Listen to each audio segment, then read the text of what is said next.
Oh, look at you, Jerry. You bought a little beret, you threw some acrylic paint on a canvas, and you, a literal stick figure, just drew another stick figure. It's called minimalism, Crow. It represents the duality of modern existence. It's going to make me a millionaire. No, Jerry, it's gonna make you a laughingstock. You think you can just paint a red square, call it anguish, and sell it for $5 million because you saw some guy do it on the news? Yes, art is subjective. It's about making people feel things.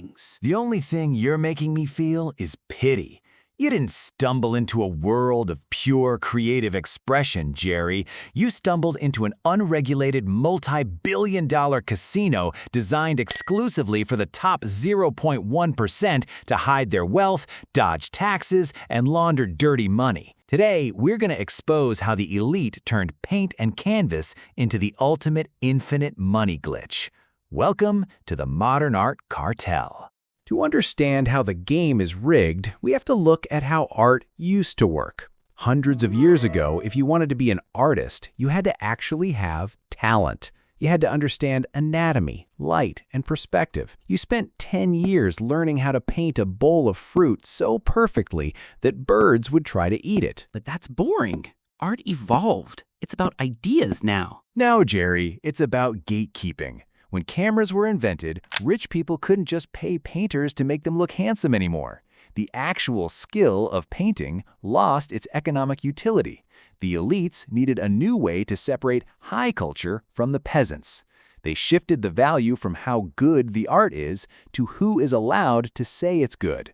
This is worthless. And guess who helped push that narrative? The government. During the Cold War, the CIA literally spent millions of dollars secretly funding the abstract expressionism movement. Wait, the CIA? The spy guys? Exactly. They wanted to prove to the Soviets that the USA had freedom of expression. So they took giant canvases with random paint splatters and declared, "This is genius." They turned a complete lack of technique into a geopolitical status symbol. Talent died and marketing took over. Let's say you paint a blue dot on a white canvas right now. What is it worth? $20 for the canvas? Exactly, because you are Jerry. But if a billionaire's friend owns a high-end luxury gallery in New York and he puts your exact same blue dot on his pristine white wall, serves cheap champagne to rich people and whispers that you are the voice of a generation, suddenly that dot is worth $500,000. So I just need to get my painting into a gallery. You can't. You're an NPC, Jerry. Galleries don't sell art to just anyone. Even if you had the money, they wouldn't let you buy the painting. They operate like exclusive nightclubs. They only sell to established collectors to artificially inflate the prestige of the artist. It's exactly like the Rolex waitlist, but with more pretension and worse haircuts. But what if I take my painting to an expert appraiser? He will see the true value. Oh, the innocence. Jerry, the high-end art market is the only financial market in the world where the guy selling the product usually works with the exact same guy who tells you how much it's worth. It's like if I sold you a broken-down used car and I was also the official inspector who certified that it was worth $1 million. It is a colossal conflict of interest. They create the value out of thin air based on gossip and handshakes at private parties you will never be invited to. Okay, but why would a billionaire actually pay $500,000 for a blue dot? Are they just stupid? No, Jerry. They are playing chess while you are eating the checkers. Let me explain the tax evasion patch update that the rich use every single year.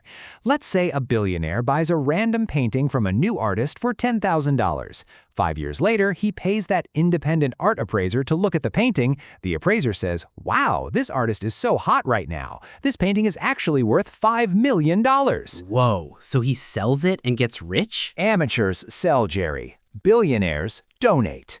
The billionaire donates that $5 million painting to a modern art museum, and because he made a charitable donation, the government gives him a massive tax deduction.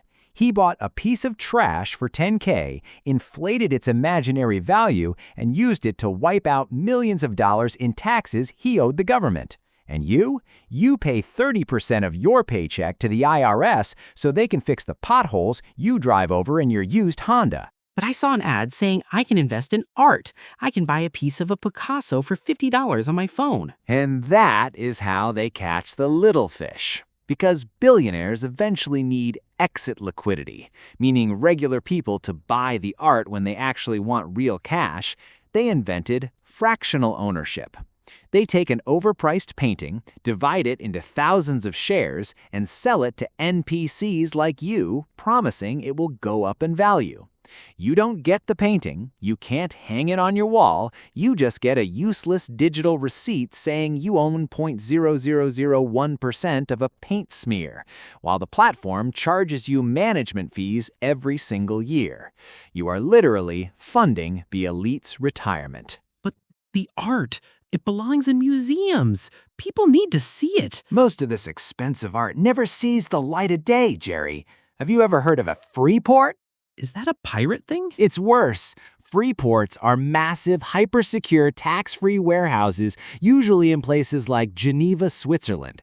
Billionaires buy a Picasso or a Rothko, and instead of hanging it in their living room, it gets shipped directly to a wooden crate in a climate-controlled vault in Switzerland. It never enters the country, no customs, no taxes, it just sits in a dark box. When one billionaire wants to pay another billionaire for a sketchy business deal, they don't transfer cash through a bank, they just transfer the ownership of the wooden crate in Switzerland. It's basically physical Bitcoin for old rich guys, and it is perfectly legal. So, Jerry, your little minimalist masterpiece, it doesn't matter how much anguish you put into it, it doesn't matter if it's brilliant or garbage, because in the high-end art world, the canvas is just a receipt.